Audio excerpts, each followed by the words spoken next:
Hi, I'm Kaitlyn Andrews, and I am honored to be inducted to the Wall of Honor at Acton High School.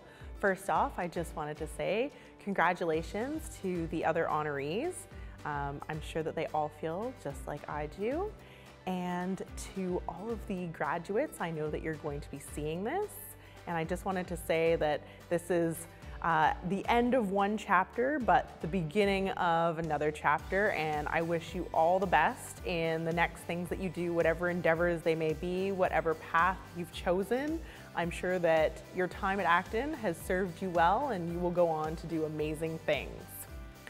So I've been asked to talk a little bit to you about my time at Acton and what I've been up to since. It's been a few years, not that many, I promise.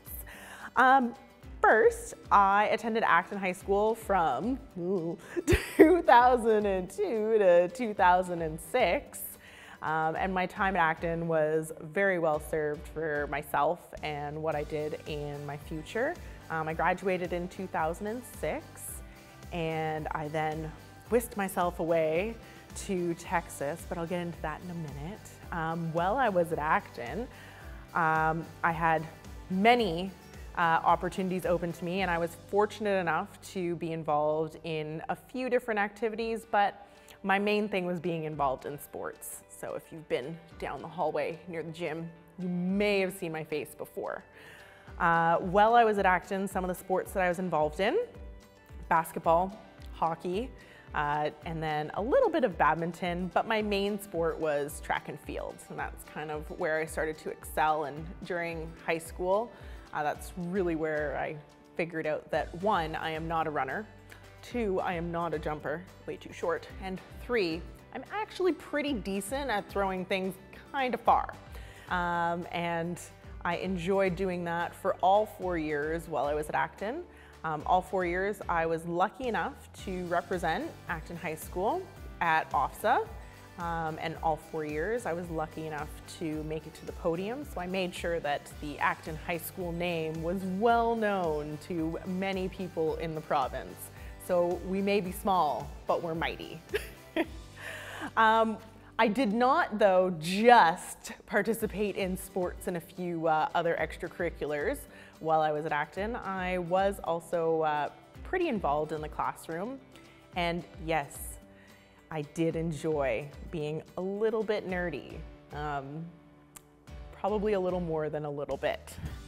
And although I had many influential teachers while I was there, there are a few that really stand out. I wish I could name every single one of them, because in some way, shape, or form, our teachers in high school do really help to shape us for who we're going to become, because those are the last people that we really get to have in our lives.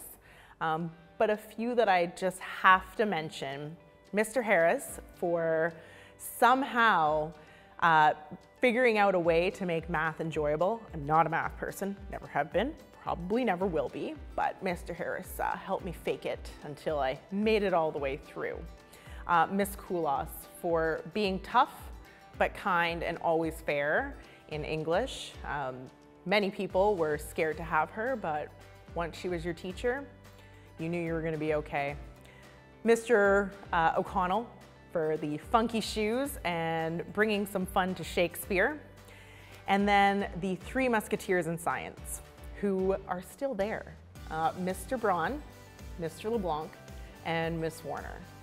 I blame them for the reason why I am now a science teacher. So anyone who doesn't like me as a science teacher now, they can blame those 3. And the last person that I'll mention, she's kind of special, and we had a very special relationship. Not too unique considering it is Acton. My mom, the original Miss Andrews, or Miss A.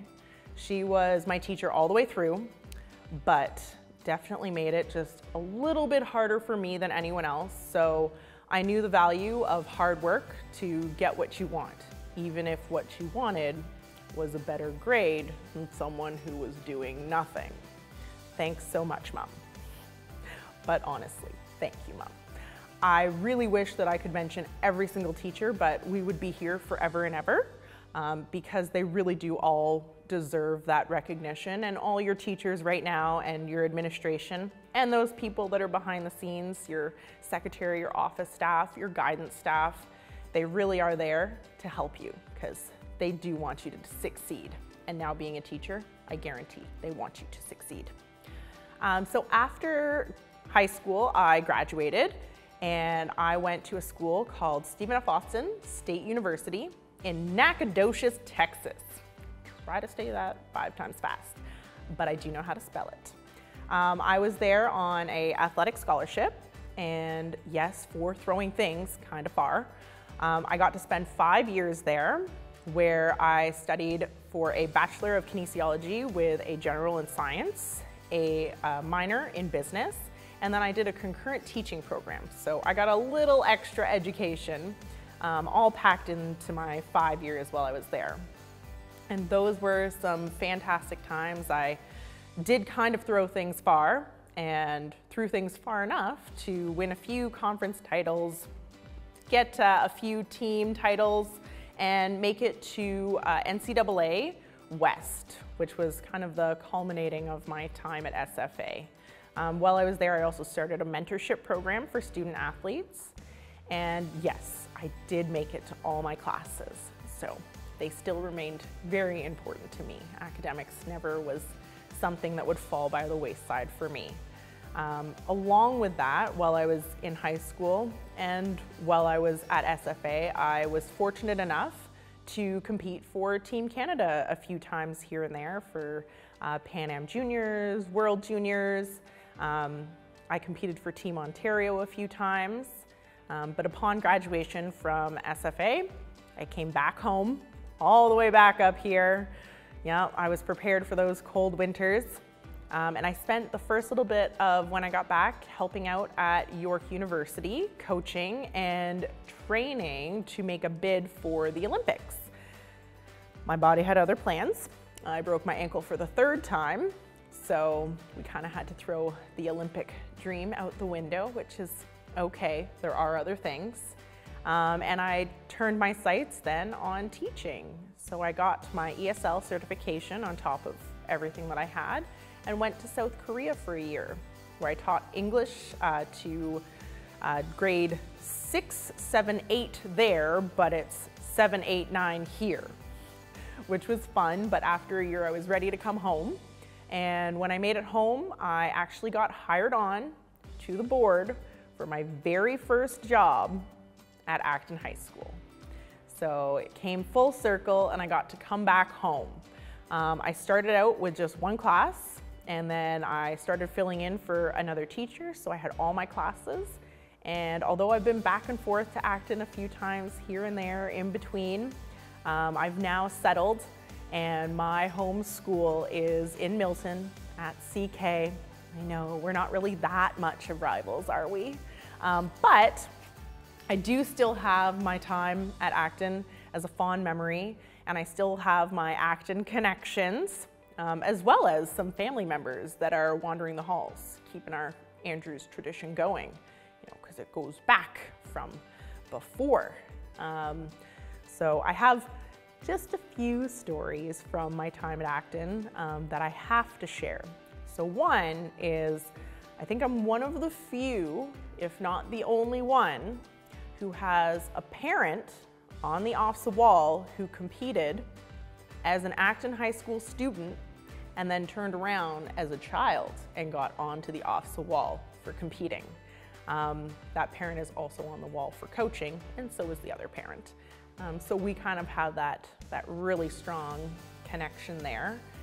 And then one story that I have to tell about being in Mr. LeBlanc and Mr. Braun's class. Don't worry, I know that you two might be a little nervous about what I may divulge, but it's a safe story.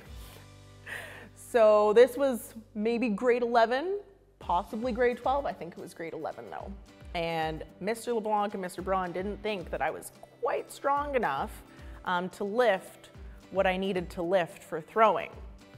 So we were having discussions in physics about mechanics and movement, having discussions in biology, you know, kind of crossed over about mechanics and how your body works and the things that your body can go through and how much you can test it and how much it can withstand. So that turned into a discussion on whether I could bench press my friend. They did not think that I could. However, I believed in myself and I thought that, you know, she's not really that big. I'm sure that I could. We were safe. I did not actually bench press my friend. However, she did share her weight and I put that on a bar after school. And during practice after school, I did bench press my friend. So I proved both of them wrong. To this day, I'm not sure if maybe my coach put them up to it so that I wouldn't complain so much about having to lift heavier weight. But if it was that, then kudos. And if it wasn't, then I still got to prove both of you wrong. I'd just like to finish off by saying congratulations again to the other honorees.